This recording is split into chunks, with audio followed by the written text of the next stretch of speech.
Hey, everybody. My name is Eric Wilkinson with Pro Trader Strategies and Wolfman's Options. I'm here to talk about different option strategies you can implement into your portfolios, but more importantly, I'm talking about trading and how to trade, really. And I'm going to talk about every one of my trades, win, lose, or draw. So stay with it. Also, past performance of any trading system or methodology is not necessarily indicative of future results. All right, having that out of the way, let's get it on with some economic data. We got PPI coming out across the pond and here in the United States, our most important economic data point as far as I'm concerned here in the United States. PMI, pretty much most important.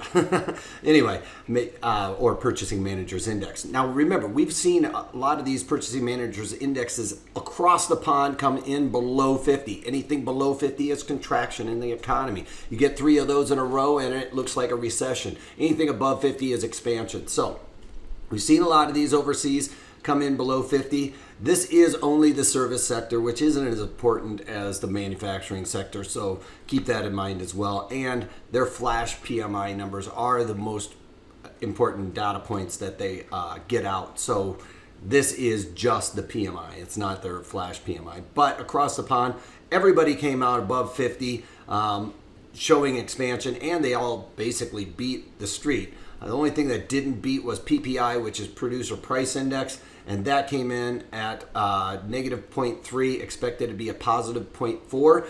Remember, prices paid. That shows an inflationary aspect of the economy, and we're not seeing that. To me, that's not a bad thing right now. We want to see this expansion. We want to see price elasticity allow us to buy more things in different places. That creates that velocity of money I talk so much about. Anyway, and then we talk about European retail sales coming in at negative 0.4%, expected to be 0.5 or negative 0.5%, so a little bit better than expected there. Now back here in the United States, we got ADP non-farm payroll coming in at 27,000, expected to be 187,000. That's not very many hires for a robust economy, but also we will be getting our major economic data point on employment on Friday. So that's when we get our non-farm payroll the first Friday of the month. So look forward to that tomorrow. And then we got here in the United States a couple of Fed governors speaking, and then our services PMI coming in at 50.9, right in line with expectations. Not ISM, which is the Institute for Supply Management, non-manufacturing, basically saying service sector, Purchasing Managers Index, came in at 56.9, expected to be 55.6, so much better than expected on that front. That is obviously a good thing for the overall economy. And then we're waiting for crude oil inventories, which probably should have just come out. And they came in at a build of 6.8 million barrels, expected to be a drawdown of 1.7 million barrels. Again, showing more supply. That's going to cause crude oil to start cracking. We just got that number out a couple of minutes ago. We should probably see crude oil start to sell off and maybe even test the 50 handle here today, or at least in the next week or so. Something to be said. We're seeing good economic data across the pond today and here in the United States. It's one of the times that few times we've seen pretty good economic data across the board. Now, the equities and the markets are starting to react because remember, they've been pushing for the Fed to lower interest rates, right? So they've been pushing the bonds higher. They've been pushing equities lower, trying to signal to the Fed that we need you to lower interest rates. Even the Fed fund futures for September were showing a Fed cut of about at least 50 basis points, which is not going to happen, you guys. So everybody is trying to signal to the Fed we need to cut rates, but the economic data points are not really showing that right now.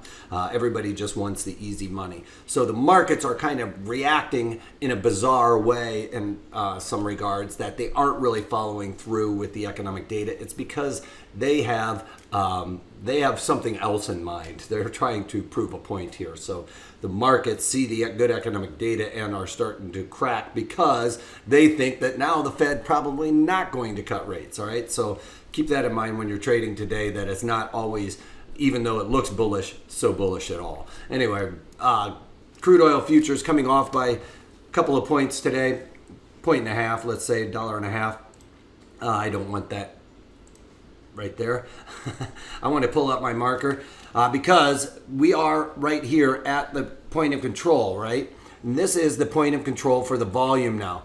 We haven't had up here is where most time's been spent. Price wasn't necessarily accepted up there. The reason why we have two different indicators here in the same one on the market profile is because on the floor we used to do the time. We didn't really have the volume, and now I lean towards where the volume is, because that tells me where people are accepting prices and or not accepting prices. We are down at a level where people like crude oil, for that matter, and like to exchange or make transactions happen. Right here at $52.50 is right around where that is. Now, if we start cracking below the value area low here, it's going to want to break into the 50s much more easily, because we don't have a whole lot of Fibonacci's or any other types of supports until we get down to $46. So keep that in mind going forward as well. That we might be cracking that. Now, yesterday, gold futures, we were talking about this. It was a flight to safety. Some of this stuff has to do with China as well, and everybody is looking to start hoarding precious metals because of the tariffs and things of that nature. They believe that they're just not going to get it back. That's driving gold higher. That's going to also drive the gold miners, GDXJ, which is the junior gold miners. That's going to drive them a little bit higher. Remember, I started shorting them yesterday. It looked like it was getting a little toppy. I thought people would start pulling money out of some gold and allocating it towards the equities. That was pretty much what was going to happen until we started getting good economic data, surprisingly enough. So we've got this extra push higher in gold futures. Again, the markets like to, put the thumb screws on everybody and try and make everybody think that they're crazy, and this breaking above this value area high starts getting overextended to the upside. There's not going to be as much participation up at these levels. People are going to be looking to get out of some of this parabolic move that we've seen. In basically a week's time, we've seen gold rally by over $50, and that has got to be in the back of traders' minds that they want to start to look to cover this. So I'm looking for gold to start rolling over, especially now that we've extended well above the value area. You can see that as soon as we got above there, we can see that the market started rolling back over towards the value area. All right, bonds. Bonds finding a little bit of support here. Yesterday we got that big engulfing pattern. We can see it right here. That usually is a bearish sign that we are going to roll over. Now, today we got that good economic data. The market has to be thinking that the Fed is much less likely to lower interest rates. We aren't anywhere close to a recession, so I can't see them doing that. I think they're going to sit on these rates and let them meld. But again, we've gotten above the value area high, and you can see that there is just not a whole lot of participation up at these levels, making it look like the market wants to roll back over. Okay, we went up and tested the Fibonacci extensions. They held today, starting to see that market roll over. And we're starting to see some of that pricing for the rate cut coming out of Fed Fund futures.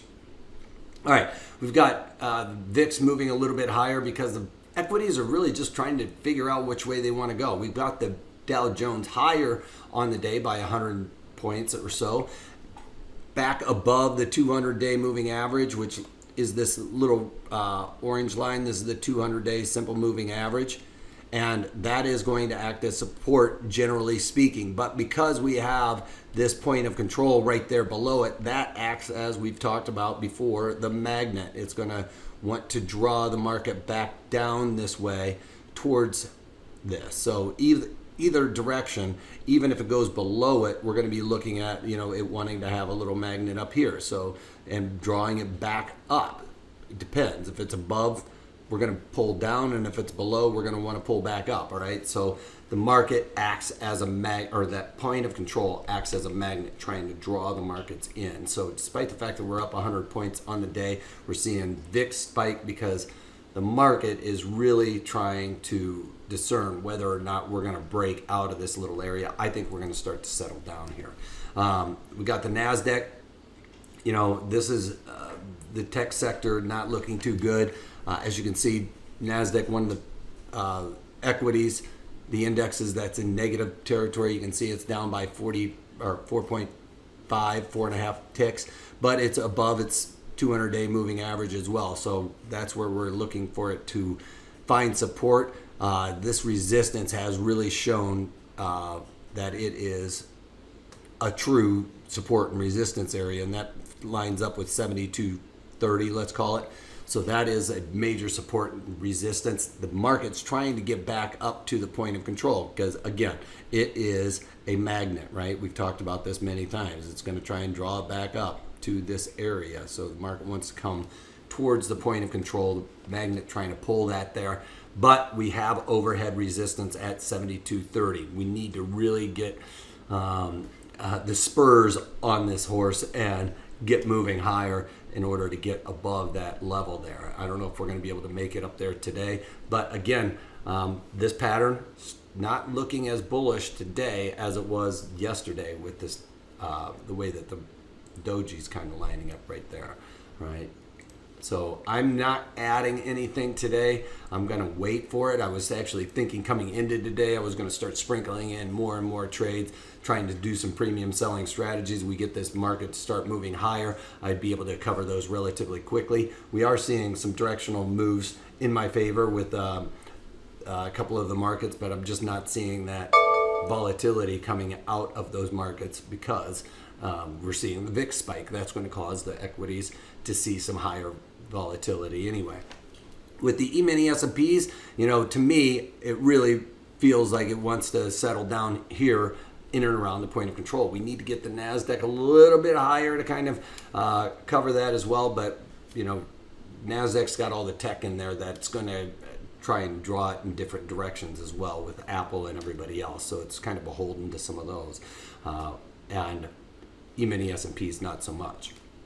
But you can see E-mini S&Ps, Dow is in positive, NASDAQ the one that is in negative territory. So let's take a look at the daily chart. This is, or actually the 30-minute chart. Each bar is a 30-minute. Gray section's overnight.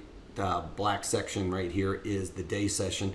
Overnight inventory got very long. They got flushed out right on the open. Now, that is a good thing. I like to see the overnight inventory kind of get flushed out, get those weak hands out of it so that we can get a real positive move. And I think that this, now that we've done that, will allow equities to start moving higher. So like I said, I haven't added anything today to my portfolio. I haven't covered anything. I haven't even touched it. So I'm going to sit on my hands with what I've got going on, see how the market reacts. I'm going to have a quick trigger finger on all of those trades too, because I'm expecting the markets to move back towards the point of controls and start settling down. We're not really seeing that right now, and the VIX kind of giving us a signal there that we may not be ready to start settling down around the points of control. So I'm not going to add anything right now until we start seeing some real market moves that are confirmed. All right, so that's about it. That's all I got for you guys. Check out a couple of my webinars. I'm going to be doing a great one. We've come up with, in this series, we've come up with a directional assumption. We believe the market is going to go in a certain direction. Now we need to figure out what's going on in and around this underlying that we have a directional assumption in, and find the best strategy that fits the environment around that underlying for our assumption. And that may seem a little bit wanky and or confusing to you, but I go through steps. I have a process that we go through to find the specific strategy that works for that particular assumption. So check it out. Follow me. If you like the way I do these videos, give me a thumbs up. If you don't like them, give me a thumbs down, but tell me what it is you don't like about it, all right? So that I can fix it. And if you can't take that, take it easy.